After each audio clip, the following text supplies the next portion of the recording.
ونسلم علی رسولہ الکریم اما بعد فاعوذ باللہ من الشیطان الرجیم بسم اللہ الرحمن الرحیم۔ میرے واجب الاحترام عزیز دوستوں، بزرگوں، بھائیوں، سیدنا عثمان غنی رضی اللہ تعالیٰ عنہ کی سازش کے حوالے سے بات چل رہی تھی۔ اگلی سازش انہوں نے یہ کی، 34 ہجری کی ابتدا ہوئی ہے۔ 34 ہجری کی ابتدا سے جو ہے انہوں نے کوفے سے ایک آدمی کو تیار کیا جس کا نام کمیل بن زیاد تھا۔ اس نے وہاں سے خنجر لیا، کوفے سے چلا مدینہ کی طرف اس نے سفر شروع کیا۔ مدینہ کے اندر آ کر جو ہے سیدنا عثمان غنی رضی اللہ تعالیٰ عنہ کے جیسے قریب ہوا۔ سیدنا عثمان غنی رضی اللہ تعالیٰ عنہ کو اللہ کی ذات نے بڑی فراست دی تھی۔ جیسے وہ قریب آیا انہوں نے دھکا دے کے اسے پیچھے کر دیا۔ دوسرے لوگوں نے اسے پکڑا، پکڑنے کے بعد جو ہے اسے تلاشی لینی شروع کی۔ اس نے کہا میں تو ویسے محبت کے لیے ان کے قریب ہوا تھا، لہٰذا میرا کوئی ایسا ارادہ نہیں ہے، میں کوئی نقصان نہیں پہنچانا چاہتا۔ تو صحابہ نے تلاشی لینے کی کوشش کی۔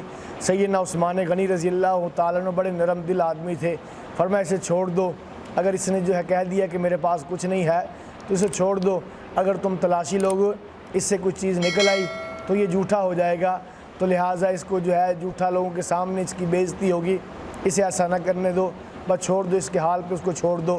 پھر بعد میں جو ہے سیدنا علی المرتضیٰ رضی اللہ تعالیٰ عنہ کی صحبت کے اندر وہ رہا، اس نے توبہ کی اور بعد میں اس نے بتایا کہ واقعتاً میں ان کو قتل کرنے کے نیت سے آیا تھا اور میں خنجر لے کر کے آیا تھا۔ یہ ان کا جو ہے سازش یہ بھی ناکام ہوگی۔ اس کے بعد انہوں نے اس طرح کیا، انہوں نے خطوط لکھنے شروع کیے۔ جتنے صبائی لوگ تھے انہوں نے خطوط کا سلسلہ شروع کیا۔ مثال کے طور پر یہاں چنیوٹ سے فیصل آباد لکھے، فیصل آباد سے لاہور لکھے، لاہور سے ادھر لکھے، یعنی ہر علاقے سے جو خطوط لکھنے شروع کر دیے۔ اس نے اپنے جو ہے گورنر کو خط لکھا کہ یہاں کے حالات ٹھیک نہیں، جو ہے فیصل آباد والوں نے لاہور والوں کو لکھا ہمارے حالات، ہمارا گورنر ٹھیک نہیں، لاہور والوں نے اسلام آباد کو لکھا۔ اس طرح جو ہے انہوں نے خطوط لکھنے شروع کیے، خطوط کی برمار ہوئی۔ جب یہ فیصلہ سیدنا عثمان غنی رضی اللہ تعالیٰ تک یہ بات پہنچی، انہوں نے صحابہ کو جمع کیا، ان سے مشورہ لیا کہ کیا کرنا چاہیے، اس طرح یہ بات چل رہی ہے۔ تو انہوں نے مختلف مشورے دیے۔ سیدنا امیر معاویہ رضی اللہ تعالیٰ نے مشورہ دیا، انہوں نے فرمایا کہ آپ اس طرح کریں، ہر علاقے کی فوج ان لوگوں کو سازشیوں کو لے، ان کو پکڑنے کے بعد ان کو سزا دے، ہر علاقے کی فوج کو ایکٹیو کیا جائے کہ وہ فوج جو ہے اٹھے اور اپنے اپنے علاقے کا محاصرہ کرے، جو اس طرح کے ان علاقوں کے اندر سازشی قسم کے لوگ ہیں انہیں پکڑیں۔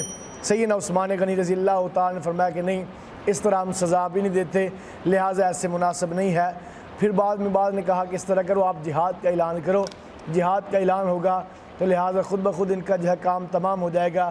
سیدنا عثمان غنی رضی اللہ تعالیٰ بہت نرم دل تھے، انہوں نے اس کی بھی اجازت نہ دی۔ پھر بعد میں جو ہے سیدنا امیر معاویہ رضی اللہ تعالیٰ نے سیدنا عثمان غنی رضی اللہ تعالیٰ سے فرمایا اس طرح کریں کہ مدینے کے جو ہے آپ کے حالات، ہمیں آپ کی جان کا خطرہ ہے، آپ اس طرح کریں یہاں سے اٹھیں اور شام آ جائیں، وہاں پر آپ محفوظ رہیں گے، آپ وہاں پر آ جائیں، وہاں میری فوج ہے تو آپ کی حفاظت ہوگی۔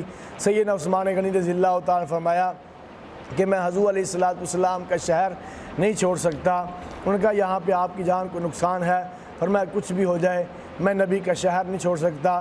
پھر سیدنا امیر معاویہ رضی اللہ تعالیٰ نے فرمایا کہ اس طرح کریں، پھر میں فوج شام سے بھیج دیتا ہوں آپ کی رکھوالی کے لیے، آپ کی حفاظت کے لیے۔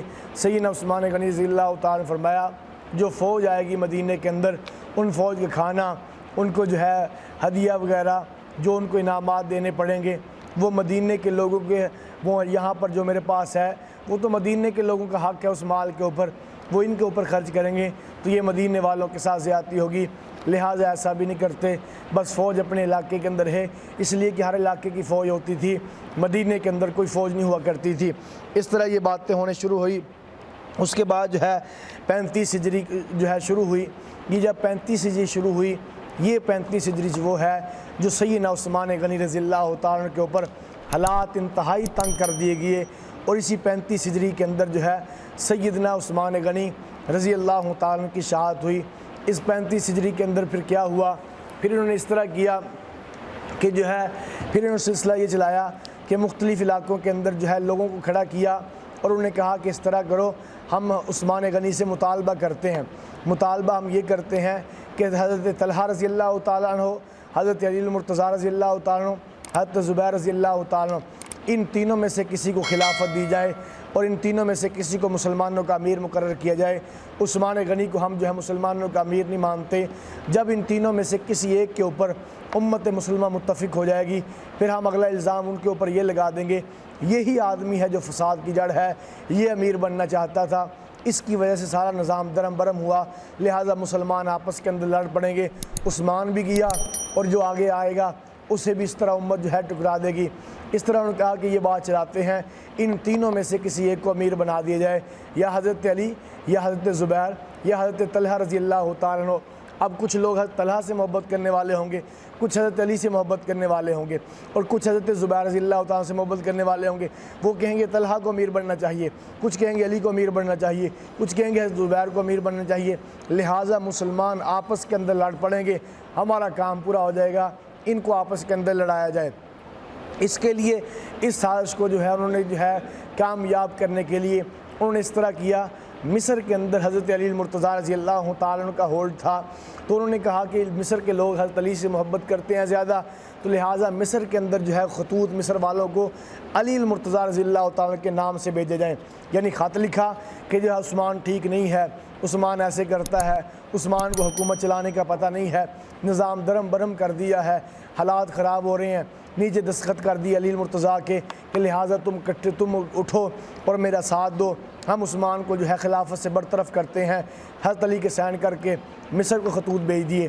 اسی طرح کوفے کے اندر حضرت زبیر رضی اللہ تعالیٰ عنہ، اور اسی طرح وہ مصر کوفے کے اندر اور بصرہ کے اندر حضرت طلحہ رضی اللہ تعالیٰ عنہ کا ہولڈ تھا، تو بصرہ کے اندر حضرت طلحہ کے نام سے خط بھیجے، کوفے کے اندر حضرت زبیر کے نام سے خط بھیجے، تاکہ وہ لوگ ان کو چاہنے والے تھے، وہاں کے لوگ ان سے پیار کرنے والے تھے، جب ان تک خط پہنچے لوگوں کو ذہن خراب ہونے کہ اس زبیر نے خط بھیجا ہے، حضرت طلحہ نے خط بھیجا ہے، حضرت علی نے خط بھیجا ہے، لوگوں کے ذہن منتشر ہونے شروع ہو گئے، یہ بات وہ چلنی شروع ہوگی۔ پھر اس کے بعد انہوں نے اس طرح کیا، مصر سے ایک قافلے کو تیار کیا، کہا تم مدینے کے اندر جاؤ، اور مدینے کے اندر جا کر تو مدینے والوں کے اوپر جا کر اعتراض کرو، عثمان غنی المرتضیٰ سے مختلف قسم کے اعتراض کرو۔ اعتراض کرنے کے بعد واپس آ کر تم نے مصر کے لوگوں سے کہنا ہے کہ عثمان نے اپنی غلطیاں مان لی ہے، عثمان نے کہا واقعتاً مجھ سے غلطی ہوئی ہے، مجھ سے حکومت نہیں ہوتی، لہٰذا مجھے ایسے بنا دیا گیا امیر، اس طرح کی باتیں تم نے آگے کرنی۔ یہ قافلہ مدینے کے اندر پہنچا، جیسے مدینے کے اندر پہنچا مصر کے گورنر نے حضرت عثمان کو اطلاع کر دی، اس طرح قافلے کی صورت کے اندر لوگ آپ کے اوپر اعتراضات کرنے کے لیے آ رہے ہیں۔ جب یہ مدینے کے اندر پہنچے، سیدنا عثمان غنی المرتضیٰ حضرت عثمان غنی نے اپنے آپ کو احتساب کے لیے پیش کیا۔ یہ قافلہ کھڑا، صحابہ کو جمع کیا، ایک طرف آپ کھڑے ہو گئے، فرمایا جو تمہارے دل کے اندر آتا ہے تم سوال کرو، میں جواب دوں گا۔ انہوں نے اعتراض کیا، عثمان غنی ہر اعتراض کا جواب بڑا تسلی بخش جواب دیتے رہے، وہ اعتراض کرتے رہے، یہ جواب دیتے رہے، ان کے سارے اعتراضات کا جواب دیا۔ ان کو مطمئن کرنے کے بعد فرمایا تم چاہتے کیا ہو؟ انہوں نے کہا فلاں گورنر کو ہٹا دو، فلاں کو ہٹا دو، فلاں کو ہٹا دو۔ سیدنا عثمان غنی رضی اللہ تعالیٰ فرمایا ٹھیک ہے، آپ کی بات مانتے ہیں، ہم ہٹا دیں گے۔ یہ قافلہ واپس گیا۔ اب چاہیے تو یہ تھا جی آگے کہتے کہ واقعتاً ہمارے ہر اعتراض کا جواب انہوں نے بڑی آسانی کے ساتھ دیا ہے، اب اعتراض کرنے کی ضرورت نہیں ہے۔ الٹا انہوں نے جا کر کہا عثمان نے اپنی غلطی مان لی ہے، اس نے کہا واقعتاً مجھ سے غلطیاں ہوئی ہیں، میں ہی جرمدار ہوں، لہٰذا میں نہیں چھوڑوں گا خلافت، میں اس کے اوپر پکا ہوں، مجھے خلافت ملی ہے، اب میں نہیں چھوڑوں گا، چاہے مجھ سے حکومت ہو چاہے مجھ سے نہ ہو، میں اسی طرح کروں گا۔ وہ اپنی ضد کے اوپر اڑا ہوا، اس طرح کی باتیں انہوں نے پھر وہاں پر جا کر پھیلائیں۔ اس کے بعد پھر اگلا حلبہ انہوں نے اس طرح ہر علاقے کے اندر، مصر کے اندر حضرت علی سے خط لے کر بھیجے کہ اٹھو نکلو باہر، کوفے کے اندر بھیجے خط، اسی طرح بصرے کے اندر خط بھیجے کہ اٹھو اور اٹھنے کے بعد تم نکلو، ہم مقابلہ کرتے ہیں، ہمارا ساتھ دو۔ یہ خط وہاں پر پہنچے، پھر مشورہ یہ ہوا اس طرح کرتے ہیں ہم حاجیوں کے لباس کے اندر جائیں گے اور مدینے سے جیسے گزریں گے تو مدینے کے اوپر جا کے حلہ بول دیں گے، وہاں پر جا کر ہم ان کا محاصرہ کر لیں گے، مقابلہ کر لیں گے۔ پھر یہ جتھا کیسے اٹھا، پھر کیسے یہ نکلے اور انہوں نے جا کر مدینے کے اوپر کیا کیا، اس کے اوپر اگلی ویڈیو کے اندر بات کروں گا۔ اگلی ویڈیو تک انتظار کیجئے۔ اللہ مجھے آپ کو اس طرح کے شریر لوگوں سے بچنے کی توفیق عطا فرمائے۔ وما علینا الا البلاغ المبین۔